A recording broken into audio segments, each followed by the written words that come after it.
भगवान श्री राम की पहली जो यात्रा है वह महर्षि विश्वामित्र के साथ अयोध्या से प्रारंभ होकर महर्षि के आश्रम तक की।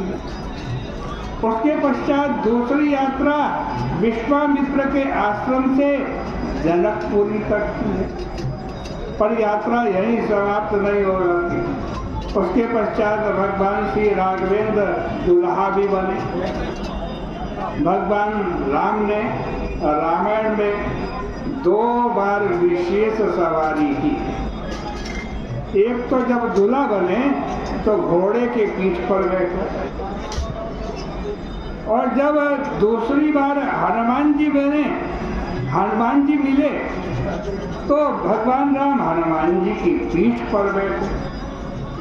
हनुमान जी पहले तो ब्राह्मण के वेश में प्रभु को कथा सुनाते हैं, उसके बाद में प्रभु की पीठ पर, आज प्रभु को पीठ पर बिठाते हैं। यदि विचार करके देखें तो आपको लगेगा कि हनुमान जी में किसी भी जाति या वर्ण का अभिनिवेश बिल्कुल भी नहीं है। वे हर वर्ण का सदुपयोग करते हैं। पहले ब्राह्मण बनकर के भगवान को पहचाना, प्रभु से कथा और व्यथा कहकर वार्तालाप समाप्त किया, उसके बाद बंदर बन गए। आश्चर्य होता है कि अभी अभी तो ब्राह्मण के रूप में दिखाई दे रहे थे, पर अब बंदर कैसे बन गए। किंतु हनुमान जी बड़े चतुर हैं, इसलिए बंदर बनकर उन्होंने प्रस्ताव किया कि महाराज अब आप दोनों मेरी पीठ पर बैठ जाएं। वे जानते थे अगर मैं ब्राह्मण के रूप में पीठ पर बैठने का प्रस्ताव करूंगा तो यह न तो उचित रहेगा, न भगवान इसको स्वीकार करेंगे। इसलिए तुरंत कह दिया, प्रभु पशु के कंधे पर बैठने में तो कोई संकोच नहीं करता, मैं तो पशु हूँ, बैठ जाइए ना मेरी पीठ पर। हनुमान जी को जब राक्षसों के विरुद्ध लड़ना होता है तब वे क्षत्रिय बनकर छात्र धर्म का निर्वाह करते हैं। आगे चलकर सुग्रीव से भगवान को लेन देन की बात करते सुनकर वे कहते हैं कि प्रभु लेन देन का व्यापार वैश्य कर्म अगर करना हो तो आपसे ही करें। शूद्र का धर्म अगर सेवा कार्य है तो शूद्र बनकर के आपकी ही सेवा करेंगे। इस प्रकार समस्त वर्णों की सार्थकता हनुमान जी के चरित्र में दिखाई देती है। भगवान राम दूल्हे के रूप में जब घोड़े की पीठ पर बैठे तो किसी ने जानना चाहा, प्रभु ये घोड़ा कौन है जिस पर राम जी बैठे। तो गोस्वामी जी ने कहा कि आज तो ऐसा लग रहा है जैसे काम ही घोड़ा हो और काम के अश्व पर भगवान राम आसीन है, भगवान राम बैठे हुए। जनुबाजी भेष बनाई मनसिज राम हित अति सोहती।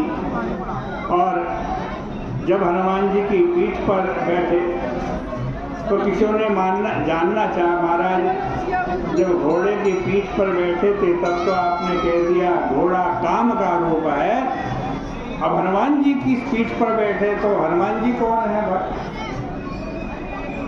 तो हनुमान जी तो भगवान शंकर के अवतार हैं। और शंकर जी कौन है? शंकर जी कामारी है, कामदेव के शत्रु है। तो क्या आपके लिए काम और कामारी दोनों बराबर हैं? जो काम के कंधे पर भी सवार होते हैं और कामारी के कंधे पर भी आरूढ़ हो जाते हैं, प्रभु दोनों पर आरूढ़ होने का अभिप्राय क्या है?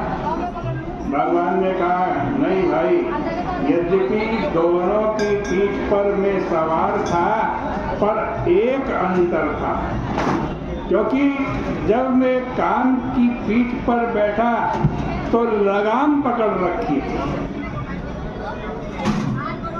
और जब कामारी के कंधे पर बैठा तब किसी लगाम पकड़ने की आवश्यकता नहीं थी। इसका अभिप्राय यह है कि भगवान दोनों रूप में ही व्यक्ति को स्वीकार करते हैं। भगवान राम की जो क्रमशः यात्राएं हैं उनके अलग अलग नाम हैं। विश्वामित्र के साथ उनके आश्रम तक की यात्रा कर्मयोग है। इसका सूत्र गीता के कर्मयोग के प्रसंग में आपको मिलेगा, जहाँ भगवान कहते हैं कि अर्जुन, एक ओर तो कर्मयोग का त्याग संभव नहीं है और दूसरी ओर समस्या यह है कि यदि कर्म करते हैं तो कर्म के बंधन में पड़ते हैं। परंतु इस समस्या का समाधान देते हुए भगवान कहते हैं, अर्जुन, यज्ञार्थात् कर्मणोऽन्यत्र लोकोऽयं कर्म बंधनः। तुम जीवन में यज्ञ कर्म का आश्रय लो, क्योंकि जब यज्ञ कर्म हो जाएगा तब उसका परिणाम होगा कि कर्म होते हुए भी व्यक्ति कर्म के बंधन में नहीं बंधेगा। भगवान राम की पहली यात्रा यज्ञ की रक्षा के लिए होती है। इस प्रकार यह यात्रा गीता का यज्ञ कर्म है, और जिस मार्ग में जो विघ्न आते हैं, जो कठिनाई आती हैं तथा जो सहायता प्राप्त होती है, भगवान राम अपने चरित्र के द्वारा वे सबके सामने स्पष्ट कर देते हैं। यदि यह प्रश्न किया जाए कि जब आप यज्ञ कर्म करेंगे तो विघ्न तो अवश्य आएंगे, तो भगवान राम ने अपने चरित्र के द्वारा बता दिया कि विघ्न अवश्य आएंगे।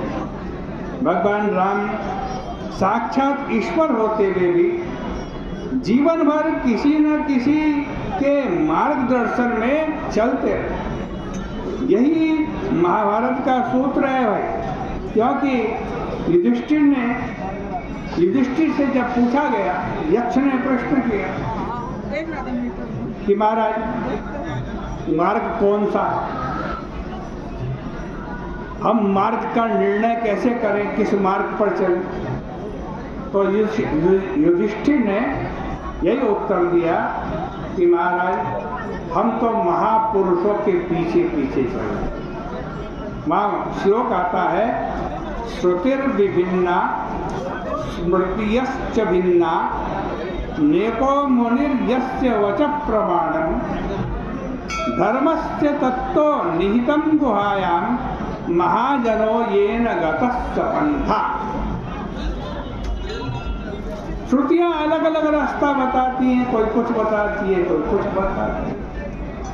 स्मृतियां भी भिन्न भिन्न हैं, और एक मुनि नहीं है जिसके वचन को हम प्रमाण माने, क्योंकि एक मुनि की बात दूसरे मुनि के नियम से कट जाती है। तो किस मार्ग पर चले कि धर्म का जो तत्व है वो गुफा में छुपा हुआ है भाई। इसलिए भरत जैसे, हनुमान जी जैसे महापुरुष जिस मार्ग पर चलते हैं, हमें तो उस मार्ग पर चलना चाहिए। पहली यात्रा में भगवान श्री राघवेंद्र विश्वामित्र के साथ रहे। यज्ञ और विश्वामित्र का घनिष्ठ संबंध है। विश्वामित्र माने जो सारे विश्व का मित्र है, यज्ञ कर्म माने जो संपूर्ण संसार के कल्याण के लिए किया जाता है वह यज्ञ कर्म है, तथा जो केवल अपने स्वार्थ के लिए किया जाता है वो स्वार्थ कर्म है।